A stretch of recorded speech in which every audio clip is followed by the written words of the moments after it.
right. Well, good afternoon and happy Monday, everybody. The Secretary General spoke today at an event marking the International Day for the Elimination of Nuclear Weapons.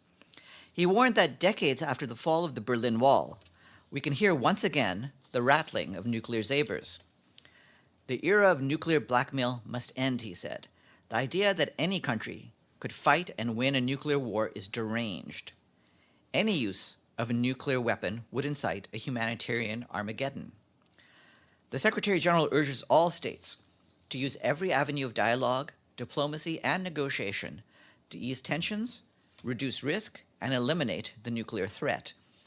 More broadly, he said, we also need a new vision for nuclear disarmament and non-proliferation. He added that his proposed new agenda for peace calls for meaningful disarmament and developing a common understanding of the multiple threats before us. In a note we issued earlier this morning, the Secretariat of the UN expressed its grave concern about the continued detention since the 10th of July of Ivorian soldiers in Bamako, in Mali. The United Nations reiterates its profound appreciation for the contribution of Côte d'Ivoire to the UN peace operations, and MINUSMA in particular. The Secretariat of the United Nations calls for the urgent release of the detained Ivorian soldiers in the spirit of the fraternal relations between the peoples of Côte d'Ivoire and Mali. In this regard, it strongly supports all efforts to facilitate this release, as well as the restoration of confidence and promotion of good neighborliness between the two countries. Also on Mali, we can add that the UN peacekeeping mission MINUSMA conducted the first joint long-range patrol outside of Menaka with the Malian armed forces.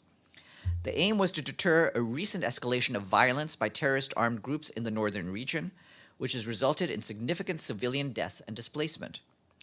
The joint operation was carried out between Menaka and the village of Imach, and a drone was also dispatched to monitor the patrol perimeter and reassure local communities. The patrol was also an opportunity for peacekeepers to offer medical services, food, mosquito nets, and hygiene kits to the population. Turning to Ukraine, the Humanitarian Coordinator, Denise Brown, was in Kharkiv today. She says that the United Nations, along with our humanitarian partners, are stepping up efforts to help more than 150,000 people affected by regional hostilities in Kharkivska oblast. Aid workers started delivering life-saving items just days after the government of Ukraine announced it had regained control of the oblast in the middle of this month. In the past 10 days, aid workers distributed food to more than 73,000 people, nearly half of the people living in these areas, which, until a short while ago, were out of our reach. Our colleagues have also delivered hygiene kits to some 12,000 people, as well as kitchen sets, solar lamps, blankets, and other critical household items to about 15,000 people. Health centers have been stocked with enough medicine, surgical kits, and emergency health kits to treat 10,000 patients in the coming weeks.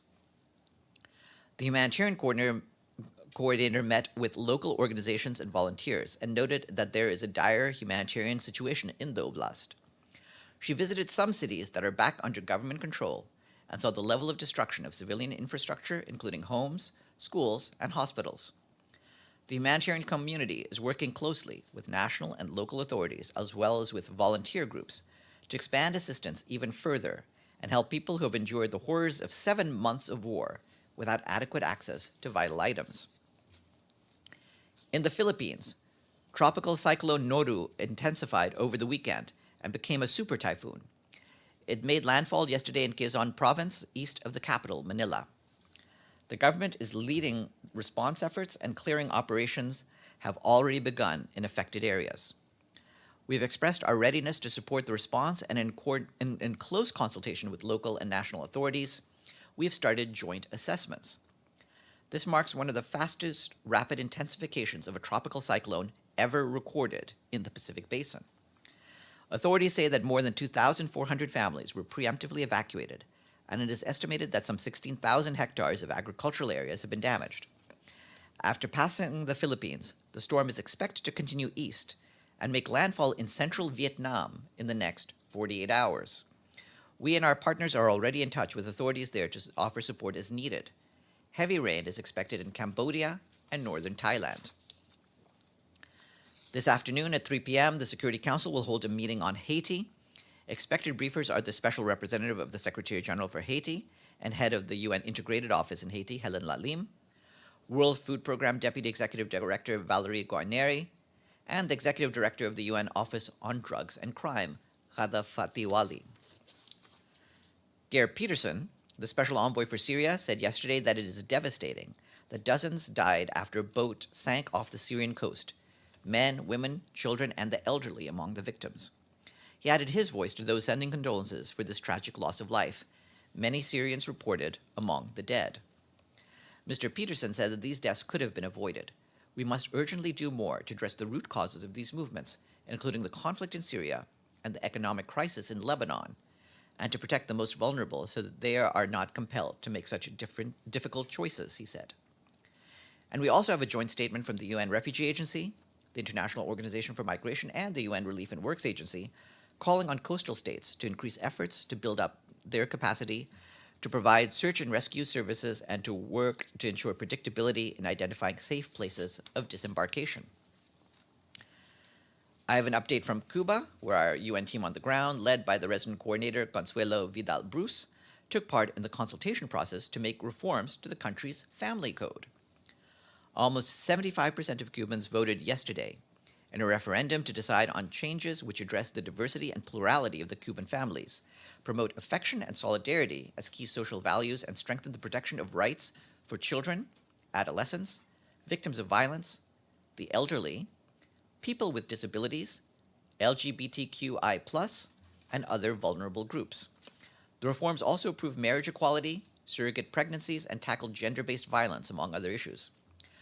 For our part, the UN Population Fund and the UN Children's Fund provided technical expertise on international standards for the protection of children, families, and vulnerable groups' rights. And in Venezuela, our UN team, led by resident coordinator Gianluca Rampolla del Tendaro, on Friday signed in Caracas a new cooperation framework with the government. That's a roadmap to guide our work with partners to advance the Sustainable Development Goals in the next 4 years.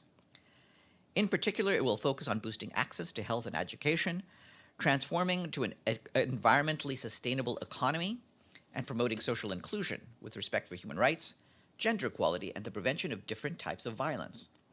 Our team has provided support to around 4.5 million people across Venezuela, including with access to health, water, and sanitation services, and a more diversified diet. Our work has also supported the safe return to schools and improving protection services. And that is it for me. Do we have any questions? Yes. Yes, please. I have two questions. How did the SG react to the Colonel Meiga words, and will this impact the mission in Mali?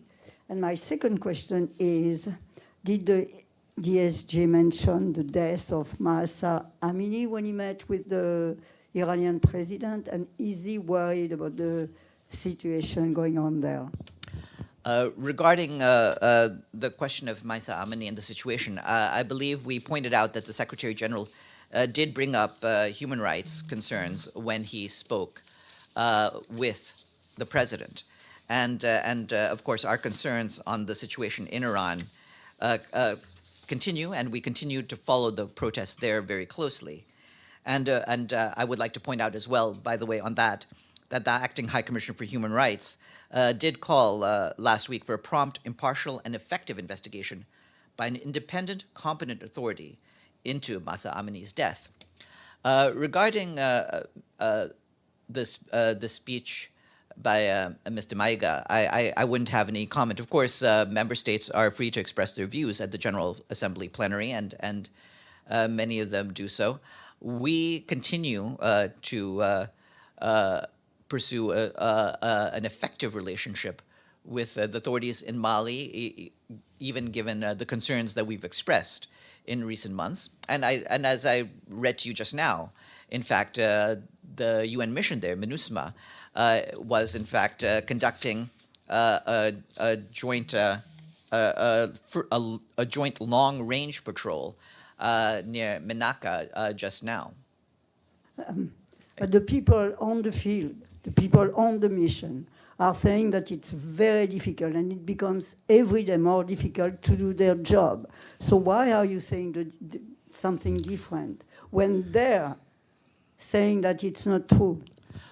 We are aware of the difficulties that have been happening, and we have pointed to some of the difficulties involving the work of the mission. We are working very closely with the Malian authorities to work out those. They know what our views are on this matter, and we're going to continue. It's clear that the people of Mali themselves need to have a strong and effective working relationship between the UN mission, MINUSMA, the United Nations here, and the authorities in Mali, and we will continue to pursue that. Yes, James. Quick follow-up. Sorry, I was just trying to work through. There are so many readouts of the Secretary General's meetings. Actually, you might want to tell us the totals at some point. I don't think you've done that. But did he have a meeting with anyone from Mali? No, that meeting did not happen on Saturday. There was something scheduled, but for whatever reason, that meeting did not actually take place.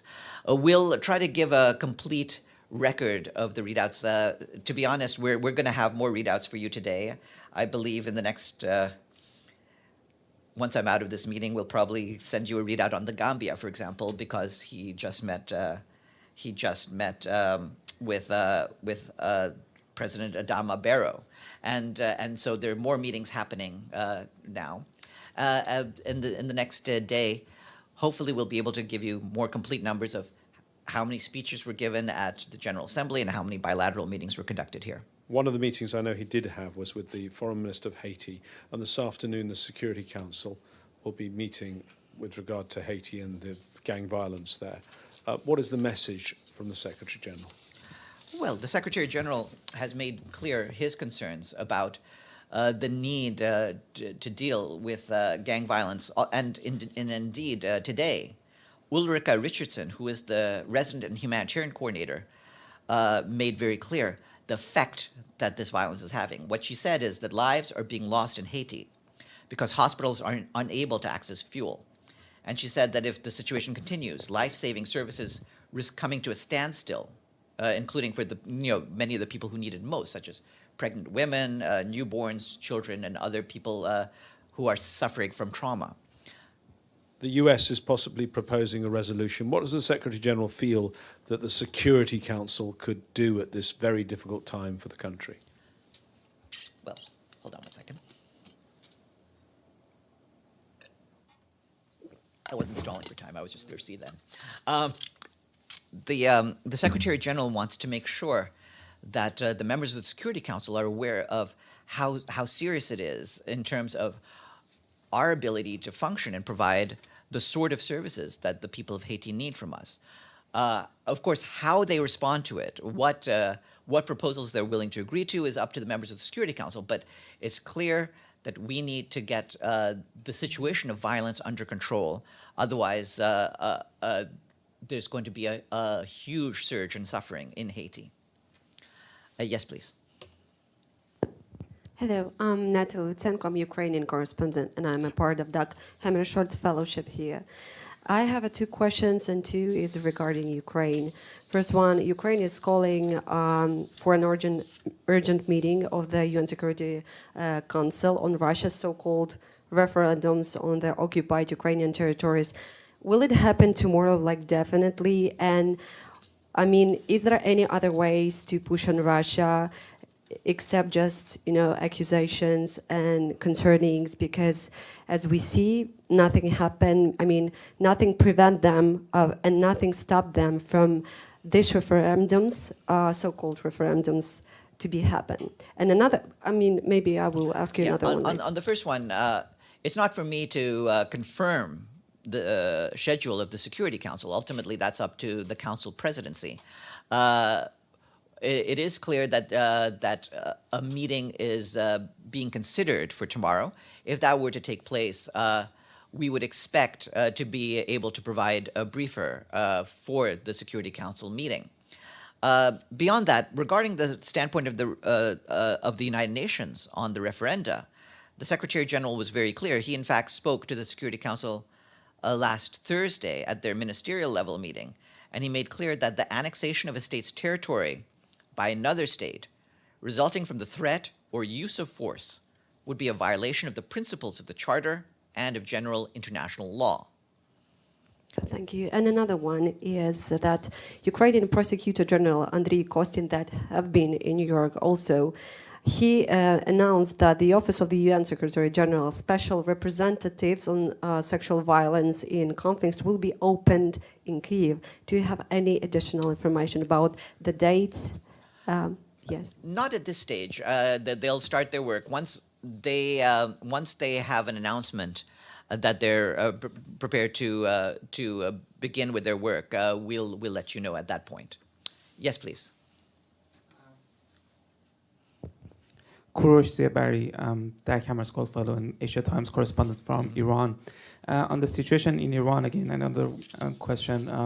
It says today marks the 10th day since the nationwide protests began after the death of Mahsa Amini, and there are reports that so far 41 people have been killed. I cannot confirm the number, even though, and the authorities are reported to have resorted to excessive force and violence to crack down on protests. And also there are internet disruptions that are reported, and there is a near complete internet blackout engulfing the country. Has the Secretary General been made aware of these internet disruptions, and does he have a message to the Iranian authorities? And is the United Nations in a position to use its leverage to persuade the authorities to refrain from the excessive use of force and also to restore internet connectivity? Yes, we are concerned about reports of peaceful protests being met with excessive use of force, leading to dozens of deaths and injuries. We call on the security forces to refrain from using unnecessary or disproportionate force and appeal to all to exercise restraint to avoid further escalation. And along with that, we further call on the authorities to respect the right to freedoms of expression, peaceful assembly, and association. We also call on the authorities to respect women's rights and to eliminate all forms of discrimination against women and girls, and implement effective measures to protect them from other human rights violations in accordance with international standards. Yes, Pam. Thanks, Farhan. Follow up on the referenda. Has the Secretary General made any specific comments on what that means and how the UN is interpreting it? And number two is on his comment that the use of nuclear weapons, the threat of nuclear weapons this morning that he said is absurd. Is that a reference specifically to what President Putin has said and what Russia has said about the possible use of any weapons in their arsenal? Thank you. Well, on your first question on the referenda, I would just refer you back to what the Secretary General said on Thursday. The views he expressed there are still what he says now about the question of the referenda. Regarding the threat to use nuclear weapons, the Secretary General has repeatedly expressed grave concern regarding the threat or any possibility of the use of nuclear weapons, including in the context of the war in Ukraine. Such dangerous rhetoric is totally unacceptable and must end. All states must take the nuclear option off the table for good. But it's only Russia has talked about the possibility, so is it a reference to Russia? It's a reference to any and all states. I mean, there have been other threats made by other states in recent in recent times. But in this case, we want to make it clear that we don't want anyone to propose the use of the nuclear option. Thank you. Yes, Ibtisam. Farhan, do you have any comments on the election in Italy? We're aware of the results of the election. Obviously, we'll see how the process of government formation proceeds. Yes, please. Thank you. Veronica, I'm from Ukraine, New Voice of Ukraine editor, and also Dag Hammarskjöld fellow here. I want to ask you about the dialogue. So Russia hasn't fulfilled any of the recommendations of the United Nations, except of the Black Sea Grain Initiative. Mm-hmm. And now that it threatens to use nuclear weapons, like Secretary General still says about both sides. When he says that, does he mean that Ukraine should concede territories because just to avoid the nuclear crisis? No. Well, first of all, we've repeatedly called for the full respect of the UN Charter, and in line with that, we recalled the United Nations commitment to the sovereignty, independence, unity, and territorial integrity of Ukraine within its internationally recognized borders and in accordance with the relevant resolutions of the General Assembly. And we continue to hold to that. Our positions on Ukraine have been very clear, and the question of responsibilities have also been clear since the start of this conflict. So I'd just refer you to what the Secretary General has been saying since the start. Yes. Thanks, Farhan. First, a follow-up. I believe just now you mentioned that if there is a Security Council meeting about the referenda in Ukraine tomorrow, there would be a briefer from the UN. Who might that be? It's up to the Council to confirm whether there is such a meeting. We're prepared to have the head of our political and peace-building affairs department speak. Ms. DiCarlo? Yes. Okay. My other question is, on Monday, there is a shooting in the school in the city of Ijevsk of Russia. Any comments from which caused 15 deaths? So any comments from the Secretary General on that incident? There may be a statement on this, but for now, what I can say is that we strongly condemn this act of senseless violence, and of course, we send our deepest condolences to the families of the victims, as well as to the people and government of the Russian Federation. Yes, Ephraim. Thank you, Farhan. Just a quick follow-up on Iran as well. You mentioned the freedom of expression and all the calls that have been made to the authorities. And my question is, what about the demands that the protesters themselves are marching for? Does the UN stand by the protesters, by women demands? For example, to ask the authorities to stop coercing women wearing things they don't want to wear. What about the actual demands of the protests? On that, I would just repeat what I said earlier, that we call on the authorities to respect women's rights and to eliminate all forms of discrimination against women and girls, and implement effective measures to protect them from other human rights violations in accordance with international standards. Iftikhar?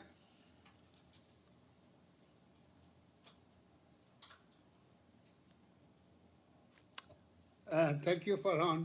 I was a bit late in joining, but did you have an update from the UN team in Pakistan about the flood situation, and also to what extent the UN flash appeal has been funded? Well, the numbers for the flash appeal are available on the website of the Office for the Coordination of Humanitarian Affairs. Regarding the updates, obviously we continue with our activities that we had been mentioning over the past week with the authorities in Pakistan. I don't have any specific new updates to give, but we'll have periodic updates as we provide more assistance to those who have been affected by the flood. Thank you. Thanks. Oscar, you have a question? Yes, thank you, Farhan. Farhan, my question is to follow up the question that I made past week on the report from the UN Human Rights for the details of responsibilities for crimes against humanity and to repress dissent in Venezuela. And the report says that Venezuelan military and civilian states intelligence agencies function as well-coordinated and effective structures in the implementation of a planned orchestra at the highest level of the government to repress dissent through crimes against humanity. So is there any reaction on this report from the Secretary General? The Secretary General wants all of the members of the Human Rights Council to take the reports that are submitted to them seriously. Beyond that, of course, we'll leave this question in the hands of the Human Rights Council. Thanks. And now I'll turn over to Paulina Kubiak, the spokesperson for the President of the General Assembly.